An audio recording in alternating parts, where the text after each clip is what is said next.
When you first live alone, the silence does not feel peaceful. It feels loud. The room sounds bigger than it is. The clock sounds heavier. And every tiny thing starts to feel like a problem that should not be your problem yet. Who is going to tell you what to do? Who is going to remind you about food?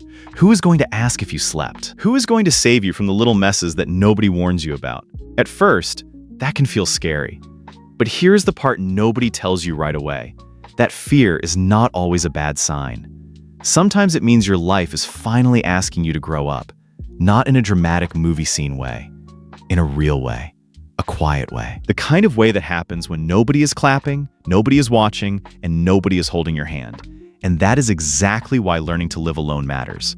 Because being alone is not just about empty rooms and quiet nights. It is about becoming the kind of person who does not fall apart when the noise disappears. Most people think living alone is about loneliness. It is not. Loneliness is when you feel disconnected. Solitude is when you are alone on purpose and start learning from it. That difference changes everything. Because if you do not understand it, you will treat every quiet moment like a punishment.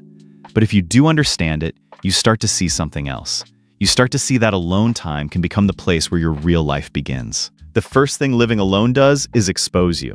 No filters, no excuses, no one to order you around, no one to tell you exactly how to do the basic things. And if you grew up with strict or overprotective parents, this part hits even harder. Because one day you realize how much of your life was being guided for you. What to eat, when to wake up, how to talk, how to move, how to do even simple things the right way. Then suddenly, you are on your own. And the weirdest part is that it feels terrifying for about 5 minutes and freeing for the rest of your life. Because the same situation that makes you feel lost at first also forces you to develop. You start figuring things out yourself. You learn by doing, not by being told. You make mistakes and survive them. You mess things up and fix them. You stop waiting for instructions that are not coming. That is when character starts building. Not the fake version people talk about online. The real version. The version built from responsibility. And responsibility starts small. Can you cook something without turning it into a disaster? Can you clean your own space without making it look like a war zone? Can you wash dishes before they become archaeological evidence? Can you keep your room livable? Can you handle laundry, groceries, bills, food, transport, and 100 tiny decisions that nobody respects until they have to make them themselves? That is the hidden part of living alone. It is not glamorous. It is not aesthetic. It is not a montage with perfect music and warm lighting. It is learning that adulthood is made of boring things done correctly, and the boring things matter. A lot. Because survival skills are not gendered. They are human. Cooking is not someone else's job. Cleaning is not someone else's job. Managing a house is not someone else's job. Knowing where your money goes is not someone else's job. A lot of people grow up thinking life will magically handle itself later. It does not. Food does not appear because you became an adult. The rent does not pay itself because you are tired. The room does not clean itself because you had a rough week. Living alone teaches you that fast. Maybe too fast. But that lesson is useful. Because once you stop treating daily life like something mysterious, you become much harder to break. And then comes the next lesson. Money. This is where living alone gets serious. When you are at home, money can feel abstract. You know, things cost money, of course. But it is easy to forget how many tiny costs are hiding under the surface. Food, transport, rent, electricity, water, internet, gas, medicine, unexpected expenses. The random things that never seemed important until they became your problem. Living alone teaches you the difference between needs and luxuries very quickly. Not through theory, through pain. Through the moment you are looking at your wallet and realizing your small habits are not small at all. That extra snack, that unnecessary delivery, that random purchase you called a reward, that extra ride instead of a walk. The money goes somewhere. Always. And when you live alone, you can finally see where. That is why money management becomes one of the most important things you learn. You stop spending like someone who still believes money has a second life elsewhere. You start planning. You start comparing. You start thinking. You start asking real questions. What actually matters? What can wait? What can be cut? What is worth paying for? That shift is powerful because it turns you from a passive spender into a conscious decision maker. And once that happens, something else begins to change too. Your maturity. Living alone makes you mature faster because it removes the cushion. There is no one to solve every little thing for you. No one to turn to for every small panic. no one to keep the world at a distance. So the world starts feeling real. You begin to understand how people work, how society works, how pressure works, how loneliness works, how responsibility works, how quickly comfort disappears when you stop earning it. And that creates a strange kind of clarity. Not because life becomes easier, because it becomes honest. A lot of people stay mentally young for too long because they never have to fully face themselves. They can stay busy. They can stay distracted. They can stay protected. But when you live alone, the mirror gets closer. Your habits become visible. Your weaknesses become visible. Your discipline becomes visible. Your avoidance becomes visible. And once you start seeing yourself clearly, you stop living on fake expectations. You stop believing the fantasy that life will somehow become effortless later. It will not. It will just become your responsibility. That is why solitude can be such a strong teacher. It strips away the background noise. It makes you sit with your own thoughts. And at first, that can be uncomfortable. Very uncomfortable. Because the moment the room gets quiet, your mind starts talking. Sometimes too much. You notice things you were ignoring. You notice what you were afraid of. You notice what you have been postponing. You notice how often you were using noise to escape yourself.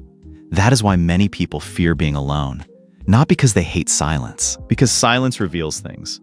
But that is also why solitude can be so useful. If you do not run from it, it can sharpen you. It can help you think. It can help you breathe. It can help you sort through your own head without everybody else's opinions drowning you out. This is where solitude becomes more than isolation. It becomes self-reflection. It becomes a private room where you can actually meet yourself. And that matters more than people realize. Because if you cannot stand your own company, you will keep trying to outsource your peace to other people. You will need constant messages, constant company, constant distraction, constant validation. And that gets exhausting for you and for everyone around you. But when you learn to be okay alone, something important shifts.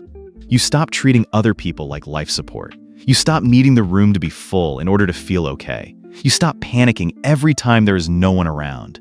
That does not make you cold. It makes you stable. And stability changes your relationships too. Because when you are not desperate for attention, you become more selective.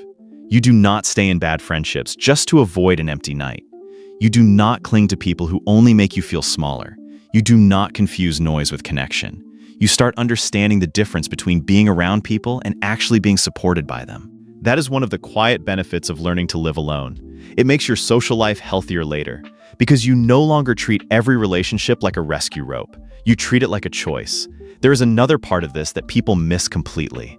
Living alone does not mean isolating yourself. That is a mistake. Being alone is not the same as disappearing. A good version of alone time still keeps a connection to the outside world. You still call people you trust. You still go outside. You still keep your body moving. You still eat properly. You still sleep. You still build routine. Because alone time without structure can become a trap. That is the dark side. If you stay locked inside, scroll all day, let the room become chaos, and call it solitude, that is not growth. That is avoidance wearing a nicer name. Real solitude has shape. It has rhythm. It has discipline. Wake up at a decent time. Make your bed. Drink water. Cook something. Go for a walk. Read something. Journal if your mind is noisy. Take care of your space. Take care of your sleep. Take care of your money. Take care of your body. Do the things that make life feel manageable. Because a bad day is easier to survive than a blank day. And a blank day is exactly how people drift into feeling lost. The good news is that the opposite is also true. A simple routine can pull you back into yourself. A clean room can calm your thoughts. A short walk can reset your head. A few quiet minutes without your phone can show you what your mind has been trying to say for weeks. That is why living alone can feel hard and useful at the same time. It hurts first, then it teaches, then it strengthens. Then it starts to feel less like punishment and more like power. And that is the major reveal. The goal was never just to survive being alone. The goal was to stop being afraid of yourself.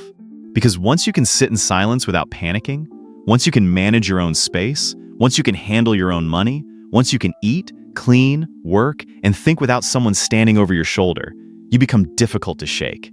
That is real independence, not loud independence, not internet independence, real independence. The kind that shows up when life stops being convenient, the kind that makes you calmer, the kind that makes you less needy, less reactive, and more capable. And maybe that is why learning to live alone matters so much. Because one day, life will ask you to stand on your own anyway. Not forever, not in every way, but enough to prove whether you know how. So it is better to learn now. Not after some huge collapse, not after some dramatic breakdown. Now, in a quiet room, with your own thoughts, with your own habits, with your own mess, with your own future. Because the day you stop fearing your own company is the day you stop needing the world to keep you afloat. And that is the day your life finally becomes yours.